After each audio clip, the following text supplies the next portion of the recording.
I found a letter from the bank saying the account had been closed, the money had been withdrawn. So I rang the other band members and said, why have you closed the bank account? So Jeremy Kelly tells me, we used the money to buy some shoes for Peter Coyle now. So I was like, Peter Coyle, he's a singer in another Liverpool band. Why have you bought him shoes? And he said, because he's our new singer.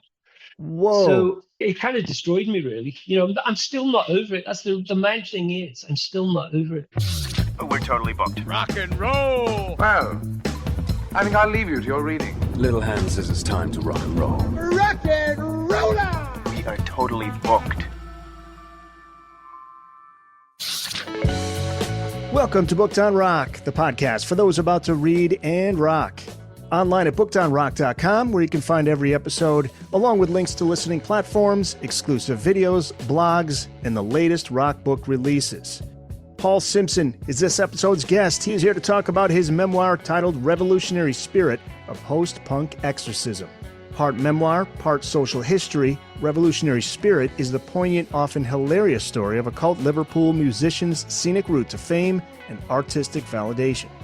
If Morrissey was the Oscar Wilde of the 1980s indie scene, Simpson was its William Blake, a self-destructive genius so lost in mystical visions of a new Arcadia that he couldn't meet the rent. Simpson's career goes back to 1976, when he found himself at the birth of Liverpool's second great musical explosion. Along the way, he co-founded and christened the neo-psychedelic pop group, shared a flat with the teenage Courtney Love, and formed the Wild Swans, who burned bright and brief, in the process recording one of the all-time great cult hit singles, Revolutionary Spirit. Marriage, fatherhood, and tropical illness follow, interspersed with artistic collaborations with Bill Drummond and members of the Brian Jonestown Massacre, among others. Eventually, Simpson discovered that 7,000 miles away, in the Philippines, he's considered a musical god. Presidential suites, armed guards, police escorts. He couldn't make it up, and incredibly, he doesn't need to. Paul's here to tell us his story.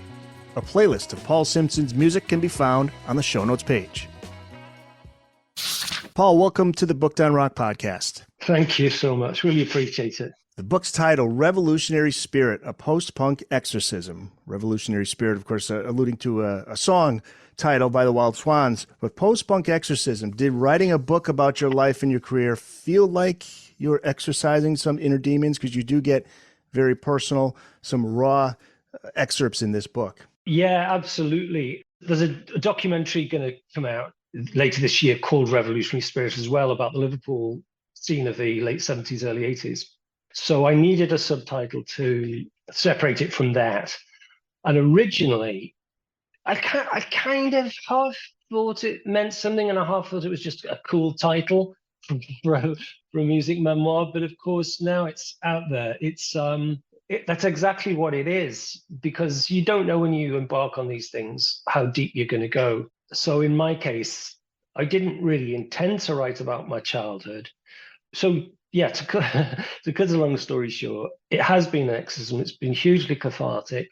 And I feel, if not 100% liberated from the past, I do feel at least halfway there. Well, there's an entry titled Flowers of Sulfur, which has some incredibly raw and emotional words that you put on paper here. You were just 9 years old, and you write, I have got into my head that somehow, through some hideous cosmic accident, my soul, my consciousness, is no longer located within my body, but hovering just outside it, trying to escape. What do you think was causing it at such an early age? Because when I read that excerpt, I thought about my teenage years, like when you're transitioning from boy to man and all these wild thoughts in your head and emotions. But you were only 9. What do you think was the root of that? Yeah, do you know what? The more research I do, I've discovered that 9 is not actually that unusual. A lot of people have defining, life-changing sort of epiphanies at that age. But yes, you're right, though. I think it is more common to happen in puberty. Again, it was all a bit of a mystery to me until I'd completed the book, and I was having a conversation with my sister, who's a couple of years older than me, and she filled in a few gaps for me because she read the book and said, that's when Dad went off to Canada and didn't come back. And I said, what are you talking about? And she said, well, you remember when he went off to Canada for 3 weeks and didn't come back? And I'm like, no, I don't remember that. And it took me sort of 50 years to work it out, but there was some matrimonial discord going on at home at the time. But you feel the separation from your dad played a role, looking back now, knowing that? Yeah, and what came before it, there was a bit of a lot of arguing going on at home, a lot of heavy atmospheres to negotiate for a child. I funneled all that discord, internalized it, and I thought it was me. I thought it was and solely me. If you've read the book, so I sort of explained that my childhood was very polarized. I had a very authoritarian father who'd grown up in a boys' home, so was never shown any love. So he found it difficult to give love, and that almost over-loving mother, almost a hippie, really, a proto-hippie into the new age, or what became known as the new age. So that was quite a turbulent place to dwell in between those two repelling forces, a very negative one, a very positive one. So it's not surprising that it manifested in some strange behavior and some strange thinking. Was the song Bible Dreams by the Wild Swans, is that referring to that period? Not directly. But when I hear you sing Soldier Boy, Soldier On, it just might, Yeah. I went to that excerpt and I thought, boy, here's a kid that's just trying to soldier through this difficult time. And the blackest days were bandaged white. I prayed upon my darkest night. It just made me think. Oh, yeah. Yeah. No, well, you're right. You've probably got more insight into it than I do, to be honest, because certainly when I used to write lyrics in the Wild Swans, I wasn't fully aware of what I was writing until years later. And in the very early Wild Swans, the Mark I Wild Swans, I class the Bringing Home the Ashes as Mark II. That's the major label years, when we were still a kind of indie band. It's the Mark I. The lyrics just came out. I didn't think about them. I just started writing. They came out as if I was channeling them and stuff. And I didn't really know what they were about. Neither did anyone else. Until years later, I thought, wow, these are quite profound and have gravity to them in a way that a lot of music at that time didn't. There's a book you chance upon in 1968 that I want to ask you about. You say it changed everything forever for you. That's The Secret Life of Salvador Dali. What was it about that book that made a connection with you? Oh yeah, I think I describe it in the book as it came into my life like a kind of alien seed landing in a suburban garden. I was an avid reader. I was an early reader. I was an avid reader. I'd sort of exhausted all the books that were in the children's section of my local library. My mum was also an avid reader, so she was in the adult section, and she said, well, choose some from here, which I did. And when I tried to check them out, the librarian wouldn't give them to me, so I was too young for them. So my mum, bless her, went crazy when I told her, and she came over and very pointedly said, go and pick another one from the adult section, and I'll get them out for you on my tickets. It was just the cover. It was a large hardback with a kind of a dust cover on it, printed dust cover on it. So that's what drew me to it, just the illustrations. So what you've got to understand is it's not a book of Dali's paintings. There's some of his very strange ink drawings in there, but I wasn't really connecting with those at all. I wasn't interested in that. I was interested in the words I read. And the first words were something like, at the age of 6, I was so jealous of the attention my parents were bestowing upon my baby brother. I tried to chop his head off by wedging my grandfather's cavalry sword at the bottom of the slide in the local plain. And I was just like, what? And I kept thinking, this is insane. Yeah, I saw a biography on him. He had an interesting life. Such an interesting life. And the greatest thing about it is he decided to live a remarkable life. From childhood, he made that decision, and I just thought, I've got to get this book. Anyway, so I took it out and I renewed it like monthly for the next 2 years until I could obtain my own copy. There's a band that you saw in December of 1976. You call it The Night the Comet Hit. That was Berlin with Roy White. You were checking out shows weekly back then. Talk about that time, that the building excitement of that scene, which would have been the post-punk scene, right? Yeah, the UK punk scene, really, before it developed into the post-punk scene that I was a part of. Right, because they didn't have a label on it yet. We didn't call it punk rock. That was an American thing that came from Legs McNeil's punk fanzine that I used to buy, actually, weirdly enough. I bought the first 4 issues from my local record shop. A great expense, £1.50 a copy. But yeah, just to sort of prefigure that. So I'd left school. I was a bit of a confusion. I looked like a fusion as well, because I was into Bowie, I was into Alice Cooper, I was into Hawkwind, I was into prog rock, Lou Reed, and it was, Transformer and Patti Smith's Horses had come out, which blew my mind. But I still was kind of, I liked it all. I didn't jettison the past at that point. So I was at college doing some sort of photography type display and exhibition design course, I think it's called. And I met another guy in college and we bonded over our love of David Bowie. And he said, "What are you doing on Thursday?" "My band's playing." Well, his band was just him, a drummer and a bass player, and they were called Berlin. And they were just a covers band, really.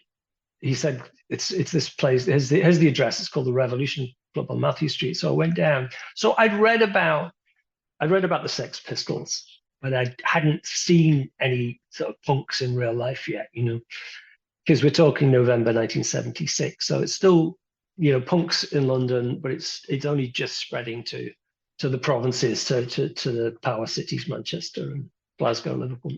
So I hit the club and I'm all dressed in my David Bowie gear, my baggy kind of pleated trousers and my nice kind of David Bowie hair.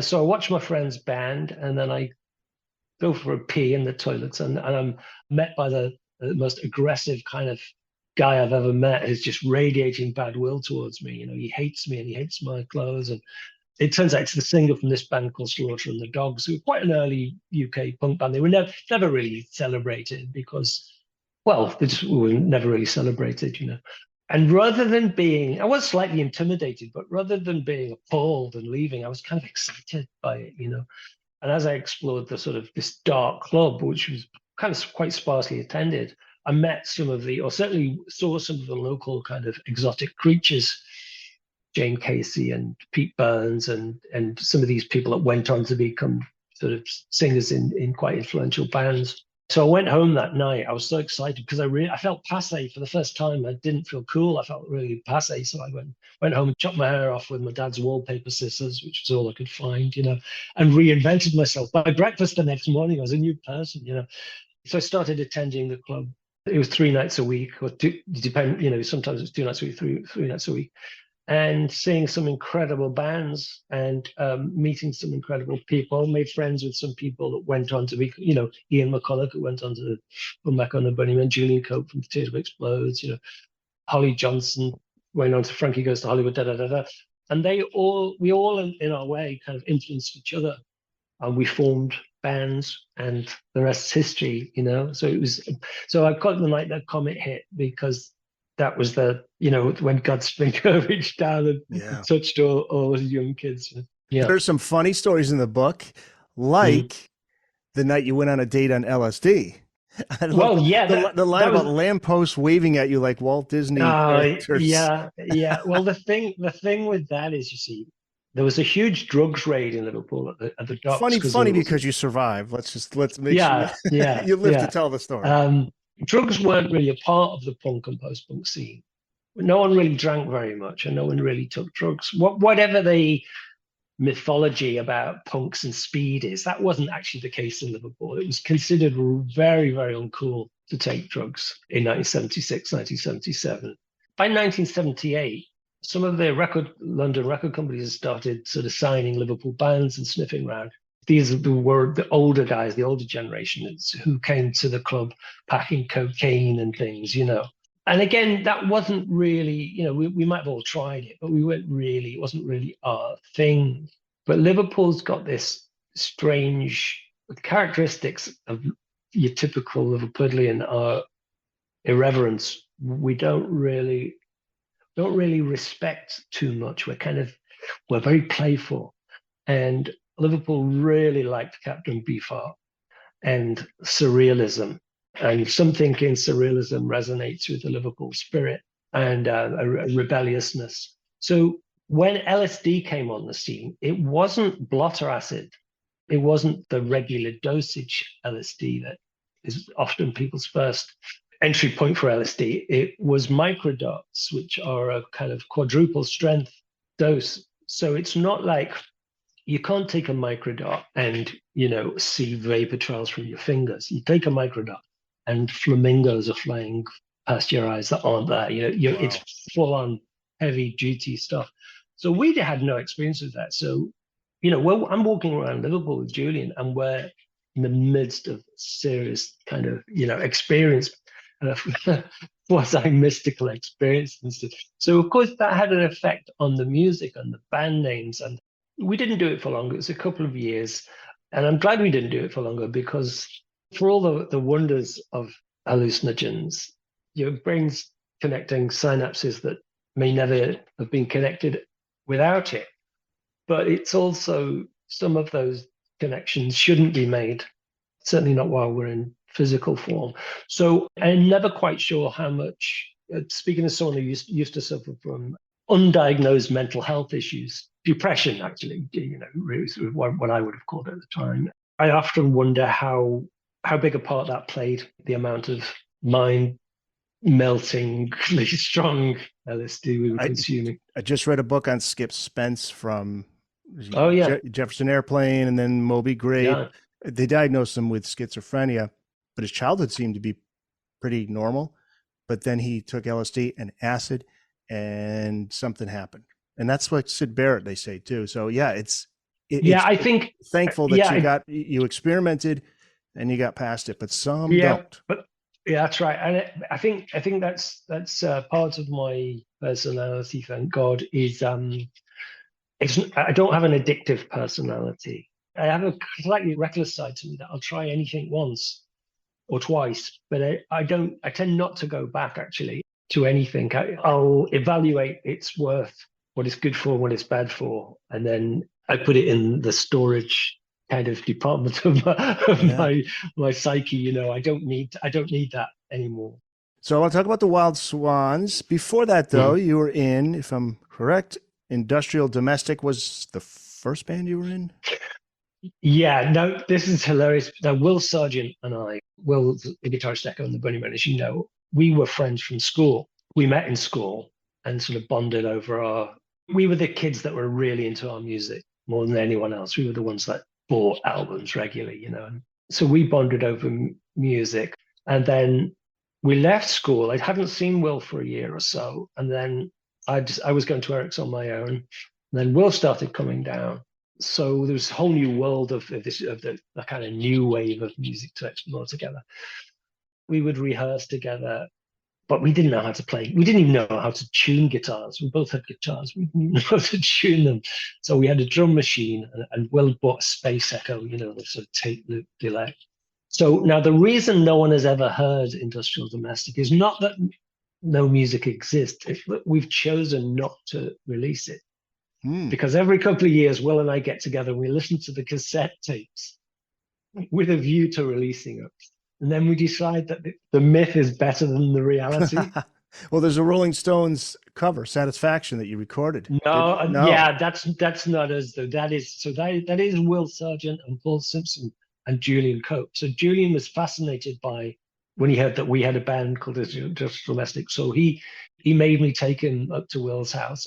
And he was so frustrated that we weren't actually making any music. We just sat around drinking cups of tea, that he said, "Oh, come on, let's record something," and started playing Satisfaction. Well, see, that wasn't my thing. Devo had done a cover of Satisfaction, and I was a year zero guy, so I wasn't interested in the past. Julian was obsessed with the past, and particularly the 60s and the psych scene and psychedelic music in general. I wasn't. I mean, I can appreciate it, and I can listen to it, and I own it. But I was only interested in going forward in the future, really. So I didn't really want to record Satisfaction. I don't think Will did. So it sounds a little bit deep, but that's the only piece of music that's out there under that name, and it shouldn't really be under that name. So why Industrial Domestic didn't carry on was really because I left home. I didn't live near Will anymore. I moved into the Liverpool city centre, got a bedsit, a little flat of my own. So I just wasn't seeing him regularly enough. And then very shortly after, I was sort of in a band with Julian and Ian McCulloch called The Shallow Madness. Again, Shallow Madness never really recorded anything. We were just we were a band in name only, really. And Ian McCulloch was our singer, except he never sang. He never turned up to rehearsal and he never sang. So So at Julian's insistence, we had to let him go. And Julian became the singer in the Teardrop Explodes. Teardrop Explodes, yes. That's the pre-Wild Swans band. Yeah. So the Teardrop Explodes, I was only in for the first EP, which I had played a large part in that first EP. But it wasn't really what I wanted to do. The Teardrop Explodes were getting a lot of attention from the music press, and they hotly tipped the band most likely to. So it was then I made the career suicide decision to leave the band. With Julian becoming the singer, they went on to great success, particularly in the UK.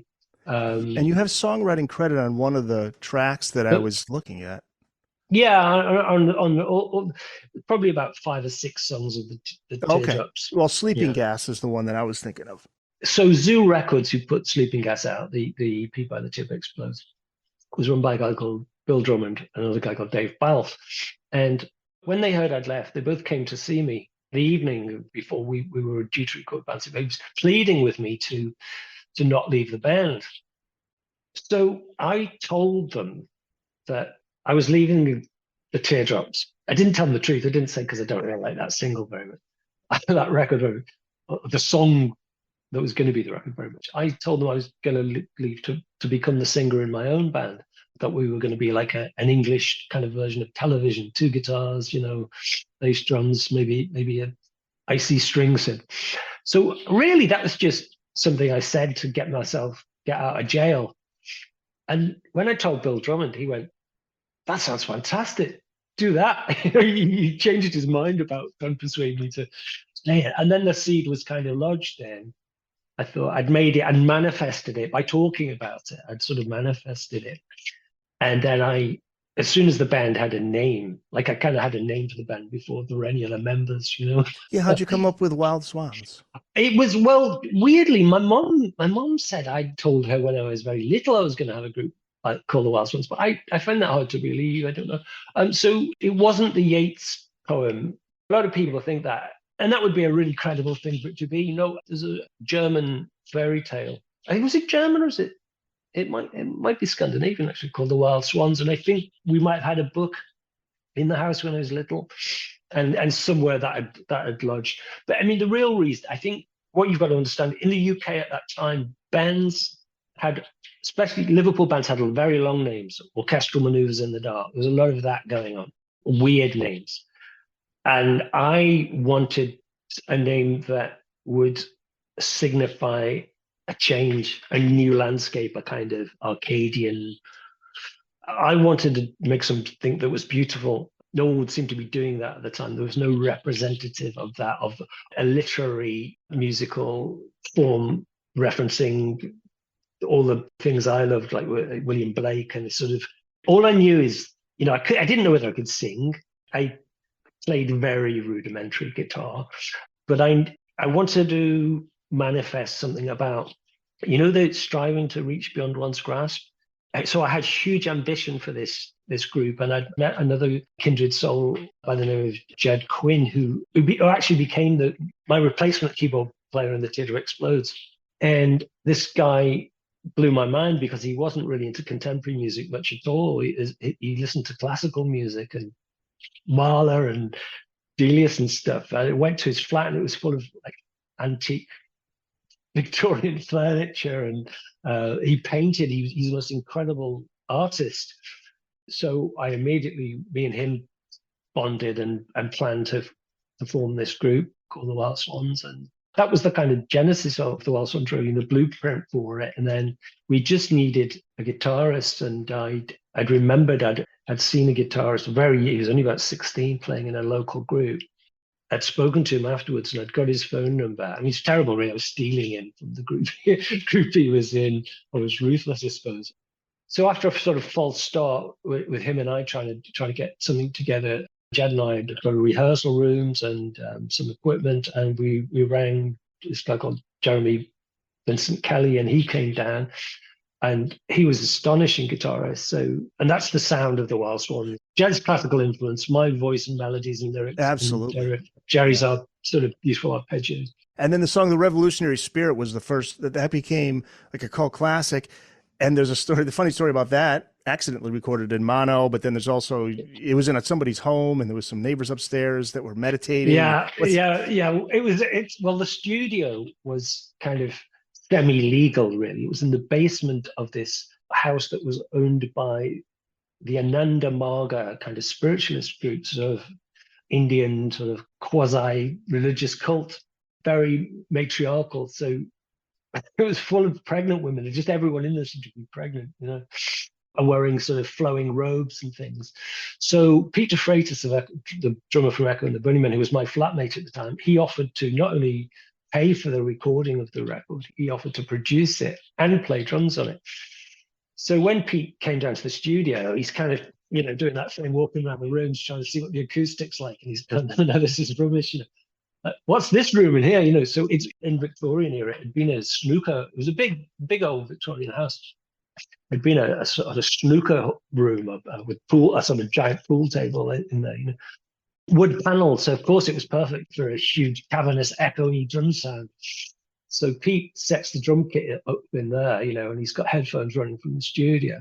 And the minute he starts playing, well, you know what Pete's drumming was like, incredibly precise, but also incredibly loud, like John Bonham territory.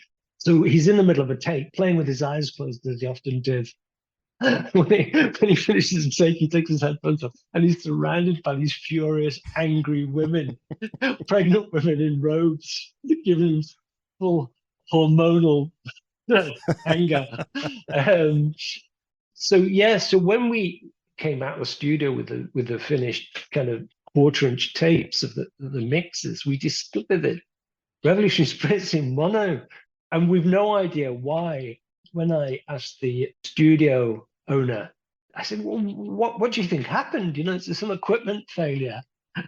And he sort of raised one eyebrow and suggested it might be because we were all on drugs, which was the case. Anyway, to get around this, Peter Freitas and the Bunnymen were off to America doing some dates or something. So Pete took the quarter-inch of Revolutionary Spirit. I went into the studio with an engineer in New York who we were told was the engineer Talking Heads used. You can't make mono stereo, but they did a faux stereo mix, which we can hear everything perfectly balanced. And so Pete comes back from New York, and Zoo Records have had acetates pressed of the mono version and the stereo version. So me and the two guys from Zoo Records and Pete sit down and we listen to the acetates. So the stereo version's everything, you hear everything, but it's not exciting. The mono version, where the bass is really, really low in the mix, you can't hear the acoustic guitars, but it's, for some reason, it's got the vibe. It's uplifting. It does what it says on the can. It's heroic kind of sounding record. And we broke all the rules. What do you do if you don't want airplay? You fade a record in. You have a long intro. So it's got a long fade in before the vocals come in. It's in mono. And it's too long. It's everything. We did everything we possibly could to deny getting any radio play, but except we had this genius DJ in the UK on the BBC called John Peel, who completely championed it, and he played it, and he didn't talk over it, and he embraced the fade in, and so we became a John Peel band, which in the UK, that was the holy grail. If you could get John Peel's stamp of authority, that was everything. So John gave us a session, John Peel's session, where you'd go down to Maida Vale Studios in London, record your sessions with him, and that was a gold standard sort of seal of approval to get that, But unfortunately, because we were so young and hot-headed and stupid, we kind of split up before we could capitalize on it. We were just getting attention, and we'd got the attention of a record company called Arista.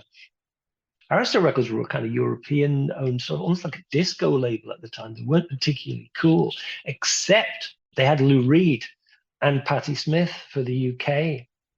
So I thought, well, that's good enough. So we were going to sign with them, but we split up just before it could happen. which was the great regret of my life. The Booked on Rock podcast will be back after this. Our guest is Paul Simpson. His book, Revolutionary Spirit, A Post-Punk Exorcism, is out now. Spring of 82, you're living at 20 Devonshire Road in Liverpool.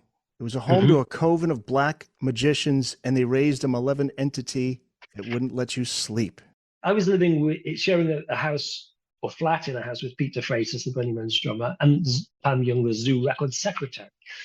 It was okay, but the house was constantly getting broken into, and our stuff was getting stolen. So we needed to move, really. Meanwhile, Julian Cope from the Teardrops, who's still great friends of mine at the time, Julian had been married. He'd got married on a whim, really, without really telling any of us. And then he became kind of famous around that time. He started having hit records and stuff. And his marriage sadly sort of collapsed. So his flat was vacant, which was on the top, it was 20 Devonshire Road. It was the top floor. It was beautiful Victoria. It was a really lovely flat, lots of rooms, leafy suburban part of Liverpool. So Julian and his ex-calf needed someone to keep an eye on the place until they could find somewhere to, split the belongings. So he invited Pete and I to live there, kind of rent-free, really, to keep an eye on the place, which we did. So when I say it was home to a coven, it wasn't a coven when we moved in, but a coven of witches, we were informed, had occupied the ground floor of the property 5 years previously. All the walls were painted black. It was very weird. I didn't see in there. Now, I only discovered that later on, that the coven that operated out of it. But from the minute I stepped into that place, I felt we were targeted. There was a lot of strange stuff going on in that flat. Started suffering from sleep paralysis and constant nightmares, just things going on, weird things, that electric shocks constantly. It might have just been that the house was old and, hadn't been wired up properly. I don't know, because the trouble is, you see, when you're young and you're porous-minded and you're taking a lot of drugs, you draw connections, and the connections I drew, that there was some sort of malevolent entity in that flat that wouldn't let me sleep. Is this the same place that Courtney Love moved into? Is that? Yes. That's in your book. You talk about that. Courtney Love moving in for a brief period. Pete and I were having breakfast one morning, beautiful spring morning. We hear a taxi pull up outside. We look down and we see these two girls kind of explode out of the taxi, looking like sort of broken umbrellas, And, described a teen bride of Dracula. That was the because they were goths, you see, they were a specific type of American goth you get at the time. So it wasn't kind of the European cold kind of goth. It was the kind of quite loud sort of raw American variant, I called it. At least that's what they looked like to us, because we weren't goths. We weren't part of that scene, Although there was a sort of goth scene in Liverpool based around this club called Planet X. Anyway, so Courtney shouted up, "Oh, hi, are you Pete and Simo? We're friends of Julian." And Julian said we could stay here. I thought, weird. They don't look like Julian friends, or the people Julian would be friends with. So while we kept on talking, I tried to ring Julian to see if this was correct, because we did have a spare room in the house, and technically it was Julian's flat. He wasn't living there, hadn't been living there for ages, but technically it's his flat. And as Julian asked us to put these girls up, we couldn't really say no. And I couldn't get verification off Julian because he wasn't answering the phone. I find out years later, he tells me that he wasn't answering the phone on purpose. He knew they were on their way. But he said to me, I didn't expect you to actually let them stay one night. So anyway, so we let the girls stay, and they were fine. They were nice. They were polite. Courtney was quite loud and opinionated, but that was probably the first American I'd met outside of record industry people. And they were quiet. They kept to themselves. The only thing wrong with the girls staying was that they overstayed their welcome a little bit. We thought, well, we'll let them stay for a few nights and we'll let them stay for a week. Well, okay, we'll let them stay for a few weeks. But it went on for months and months and months. And they pretended they were looking for somewhere to live themselves. But I now realize, why would they? They were living rent-free in a really nice flat close to town. Why would they pay to live somewhere worse, Right. I now know they were mad Teardrop Explodes fans / Bunnymen fans. So they were kind of curious. They were teenagers, young teenage girls. They were curious. So they were Early 80s. This would be about 82, 81, 82, maybe early 82. In our defense, because we ended up kind of kicking them out, really. In our defense, you see, we were young men. We were having an amazing time. Echo and the Bunnymen are on the rise. This new band, the Wild Swans, are coming up. We're touring together. Exciting times. We've got girlfriends, and so to have these teenage Americans living with us was hugely cramping our style. We had to change the way we lived, really, and to accommodate them. And so in the end, we had to kind of eject them, really. Hey, you said the Wild Swans are on their way up, but what happened with that first incarnation of the what happened there? What's the breakup? Well, we were young. As I mentioned earlier, I used to suffer from depression, so I was having quite a bad, maybe every 3 months I'd have a kind of fall off a cliff, a metaphorical cliff. And now the trouble is, when you're in the midst of a severe depression, the last thing you feel like doing is communicating. You can't talk about it. Especially if it's dark, you can't really talk about it. So I didn't share my depression with my bandmates for fear of them misunderstanding, or, I also, young men, they don't talk. We're not like, women talk about their problems. They share their problems with their friends. We don't do that. We never used to. So one of my escapes when I was feeling depressed was I would head over to Europe because you could afford to do that then. It was very cheap. You could get a thing called a Transalpino free city ticket. So for 25 quid, you could have a pass you could use on trains, ferries, anywhere in Europe, any 3 cities in Europe. It's ridiculous now to think about it. You'd struggle a bit to eat, and but you knew you could kind of travel.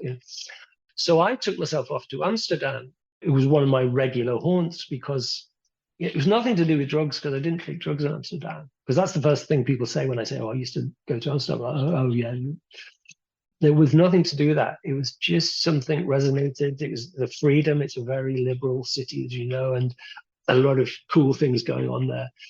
So I would travel overnight, arrive at 6 a.m.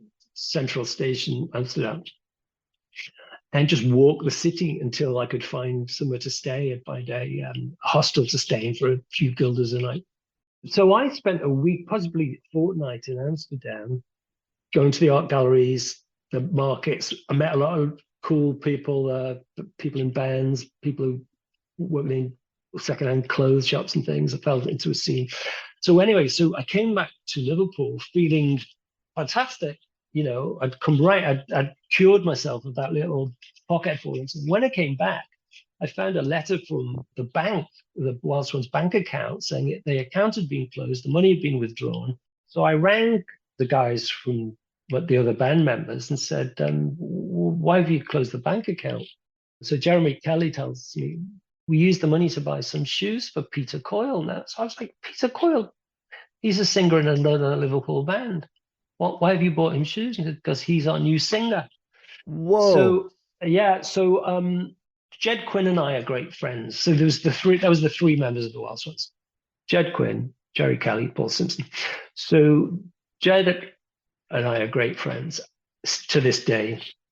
And I'm still friends with Jerry as well. But Jed and I have held postmortems on this, like almost weekly for the past 40 years, We'll never agree upon, probably the 3 of us will never agree upon what happened. But I think the closest I can get to is Jerry was so frustrated with me not communicating with him that he couldn't stand to see the progress we'd made with Arista Records going to waste. So he decided in a hot-headed moment to take action. if I'm being odd, let's cut Paul out the equation, even though it was my band, it was my baby. So that's what they did. They got a singer in who I'd actually spotted myself and said to them, "Oh, he's good, that guy. He's like my only competition in Liverpool." So of course that was weird. They got him in, took him for a haircut, gave him a full Simpson haircut, took him to my tailors and got him some trousers, basically put him literally in my shoes. So I'm freshly back from this trip from Amsterdam, feeling amazing and ready to carry on with the Wild Swans, and it's all been kind of stolen from me. So of course the depression comes back manifold, So it kind of destroyed me, really. I'm still not over it. That's the main thing is I'm still not over it. Even though we actually reformed, I reformed Mark II Band with those same guys. It never actually, the damage was never healed, Yeah, because that was in 86 you reformed. This is after. Good research. Okay, this is after you formed Care with Ian Brody, who did well, did sign to Ersta, right? Yeah, well, we both did. Yeah, Flaming Sword was a top 50 UK single. Yeah, so the band without me was rechristened the Lotus Eaters. They had a huge UK hit. They signed to Arista to the deal that the Wild Swans were going to sign, because they told the A&R guy there that I didn't want to do it anymore, which just wasn't true. But also, Arista also signed Kurt. Now, Ian Brody and I were never going to be in a band. That's a weird story. We never intended to be a band. I did some demos. I was going to do some solo demos. I asked my friend Will Sargent to play on them, but so I'd written these quite fiddly guitar parts. Now Will Sargent's a fantastic guitar player, but it's not really his thing. It was more of an arpeggio type of thing. So he said, "Well, I can't play on it, but my friend Ian Brody, his flatmate, will play on it, on the demo," which Ian did. So, got a very long story short. So Ian said to me, "Well, will you do me a favor? Will you sing on one of my demos?" So I sang on one of Ian's demos. I wrote some words for it because I couldn't sing the melody and words he'd done. And then next thing I know, Bill Drummond from Zoo Records is knocking on my door, said, "Paul, I've got you a record deal." And I said, "Oh, fantastic." And I went, "Whoa, hang on a minute. It's not you, it's you and Ian Brody." And I said, "But we're not a group." And he said, "Well, there it is if you want it. I still want to sign you up." So because I was so depressed and low at what had happened with Wild Swans, Mark I, I thought, okay, well, why not? I'll give it a go. But my heart wasn't quite in it. So Ian and I, and Ian's a lovely guy, and we got on well, and we worked together quite well. But it wasn't the Wild Swans. And so the Wild Swans has been this unfinished business for me my whole life. So we did 3 singles. We'd recorded kind of 2/3 of an album, but I hadn't really done the finished vocals. I'd done guide vocals. And I just realized, I had this epiphany where I was in the studio with Ian. It was never going to work because my heart wasn't in it. And you need to believe, if I'm expected to go on stage and convince people this is genuine, and to go on television and to project something meaningful when I didn't believe it was meaningful, I just thought I'd rather not do it. And I feel bad about it because I left Ian in the lurch in doing that. But fast forward 30 years and the Lightning Seeds are absolutely huge, and certainly in the UK, his band that he went on to next, Let's get to Bringing Home the Ashes, because now we're up to around 1988. That's when this album comes out. So some beautiful songs on here, but you're not happy with, is it the sound of the album? Was it too overproduced? What was it that you were not happy about? Well, in reforming the Wild Swans in 1986, before recording the album, Jed Quinn, the original keyboard player and sort of founder member of the Wild Swans, he left the band to pursue his art career, because I mentioned that he's a fine artist, and he's a brilliant fine artist. And I respected that. I knew he was so talented, he would have been mad not to pursue his art career. But the dynamic changed. And it was always the 3 of us in the Wild Swans. That was the dynamic that worked, the chemistry, the sort of Beatles chemistry. So with Jed leaving, his classical influence left the group. the beautiful classical sort of chords that Jed would provide left the group. And also, so it's just Jerry Kelly and I now, or Jem Kelly, as he changed his name to. So we start writing new songs. Not that we needed new songs. We probably had enough to record an album, and I wish we'd done that. But the climate had changed. The musical climate had changed, certainly in the UK. I don't know about in the US. So in the UK, Margaret Thatcher was in power. Greed was considered a good thing, not a bad thing. It was all about money. Surface values dominated. So it was all about what things looked like, not about what they were actually, the ethos of things was irrelevant. I think I say in the book, so even Lou Reed was playing a kind of, the horrible Steinberger basses with no headstock on it, just as a kind of an example of where things were at. Marky Smith from The Fall, the great, UK kind of indie band, was kind of collaborating with dance troupes and was wearing eyeshadow and nice suits. Everything we'd stood for, the post-punk thing had stood for, was kind of changing. The producer was the most important person now, not the band. Colossal gated snare drums were kind of everywhere, and just a kind of inauthenticity was the new authenticity. So, we resisted more than most, actually. We tried to retain as much authenticity as we could. But we'd signed to Seymour Stein and signed us personally to Sire Records, the holy grail of record labels, for a 2-album fixed deal. It was an amazing coup to pull that off. But of course, when you sign with a major label and you take their money, it comes with caveats. And it starts quite gently with a suggestion that you lose your UK manager because you need American representation. And maybe you don't let that guy do your record sleeves, your friend that's always done them, that you get this guy because they're really hot right now. You don't get to choose the producer you're going to work with. Maybe the record company are going to suggest someone. And this guy, we think you should work with this guy because he's just done this record with Lloyd Cole and the Commotions that's been a big hit. You should work with these guys because they just had a hit with the Eurythmics or something. And, you choose your battles when you're on a major label. Because if you push back too firmly against them, they're going to sideline you, Right. They have the leverage.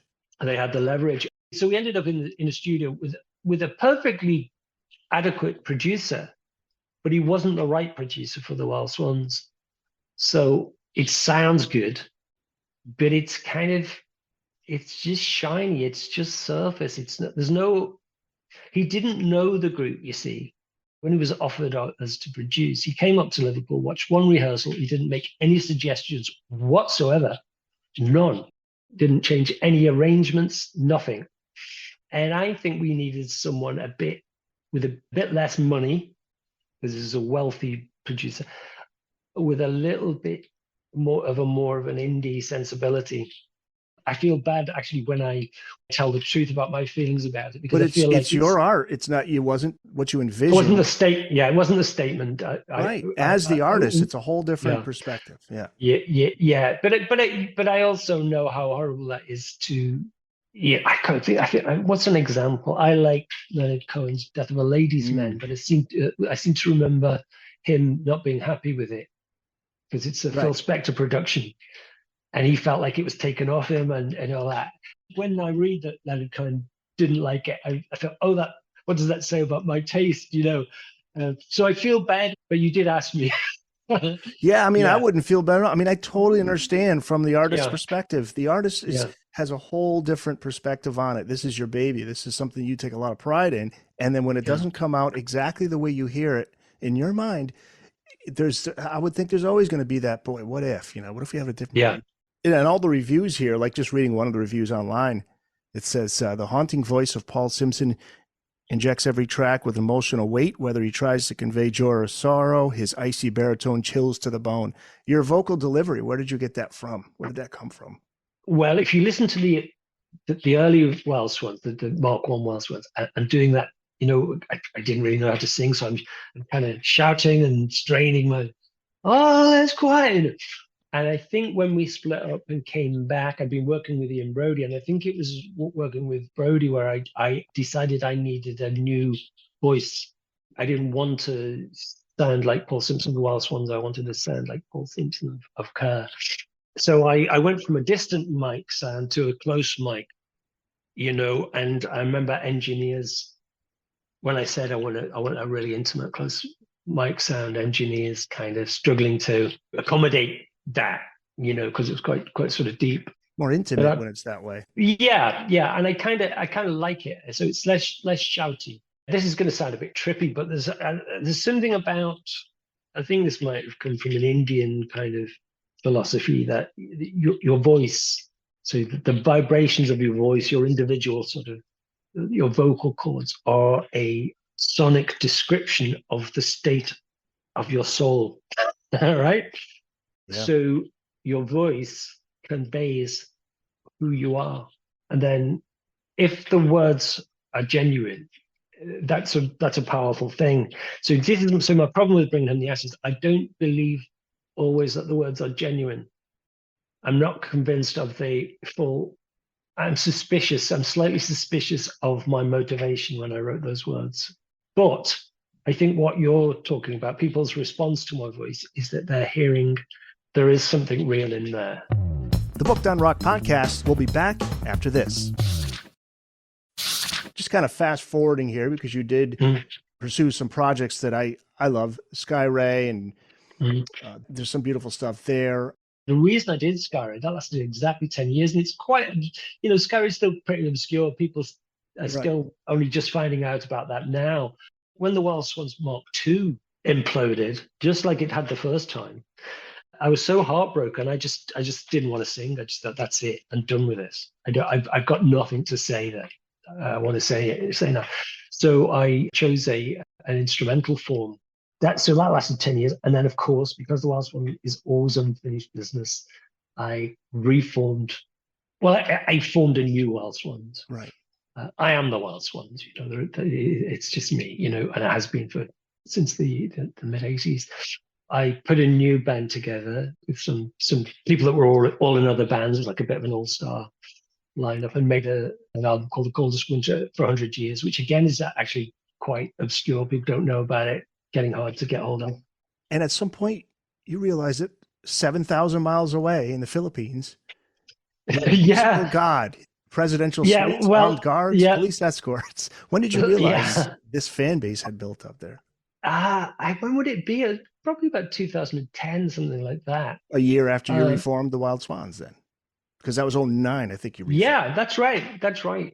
I bumped. There's a Liverpool band called China Crisis, and I bumped into them in the street in Liverpool one day, and they'd just been over to the Philippines, and they said they recommended that I go out there because I've got a real big following, and I thought they were joking.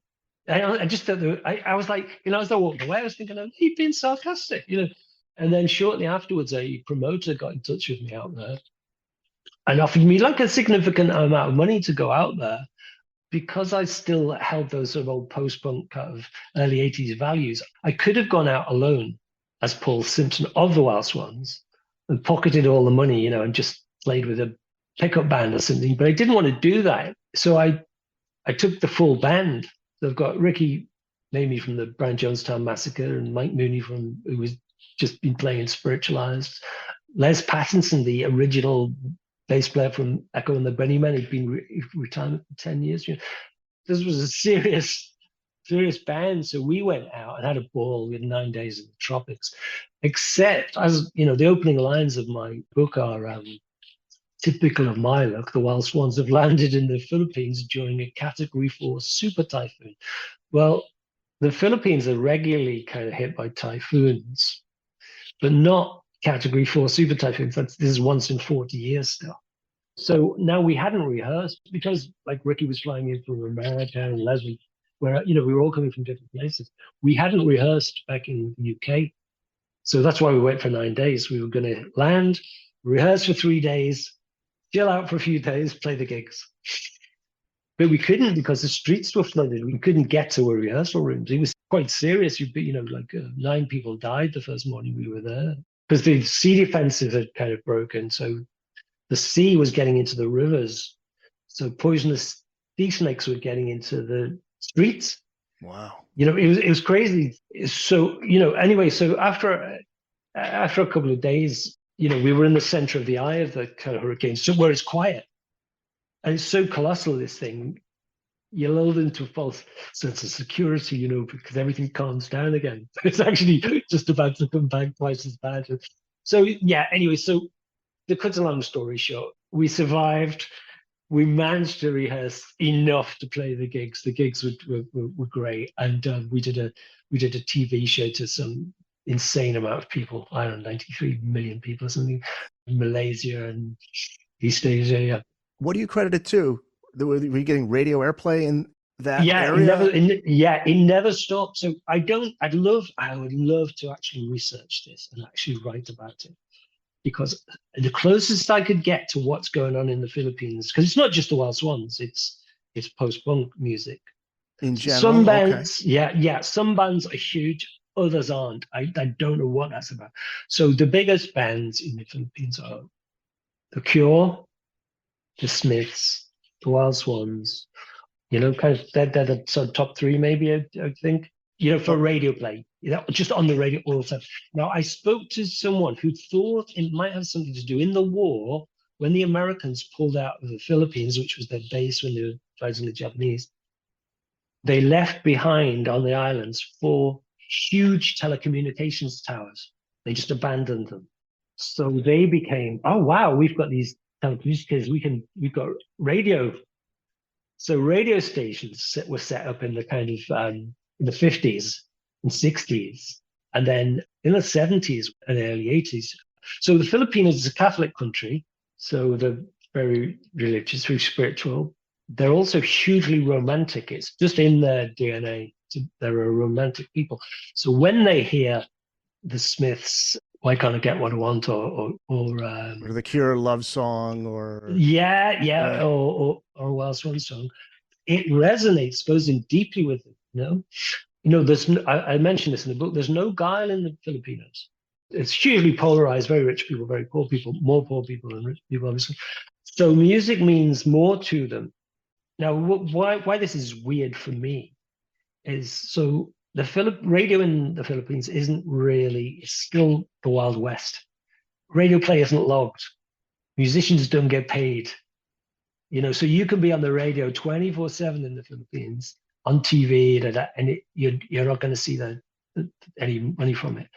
So the only incentive to go out there is to play live. You'll get a fee, you can sell some merchandise and stuff. But really, even that's not a reason for me why I go out there. It's an incredible experience. It's good for the soul to experience. It's very humbling to encounter Filipinos who are so grateful that you've made the effort to fly thousands of miles to play for them. If there's a documentarian listening to this, there's an idea, man. That's a documentary. Well, it's a bit like, what was the his name escapes me. What was the documentary about the guy who was living in the States and he just goes, he's huge in South Africa. He's had this kind of #1 album for 30 years. Is it Searching for Sugarman, or no? Is that the one? Yeah, that's the one. Yeah, right. Rodriguez. Okay. Rodriguez. It's really, it's that kind of thing, and so I'll get fan mail and social media friend requests from the children of the people that used to write to me. It's being passed on like a torch, It's a really unique thing. You're right. Someone should document it. Paul Simpson's Revolutionary Spirit, A Post-Punk Exorcism. It is out now. You can get it wherever books are sold. It's through Jawbone Press. And where can people find you online, Paul? I'm on Facebook, I'm on Twitter, which I probably monitor the most. I've got a guy, Russ Sanders, who runs my official website, just paulsimpson.co.uk. But that's more of an archive than anything. I don't tend not to engage with it too much. But yeah, if people are polite, I'll respond. Paul, thanks for being on the podcast. All the best.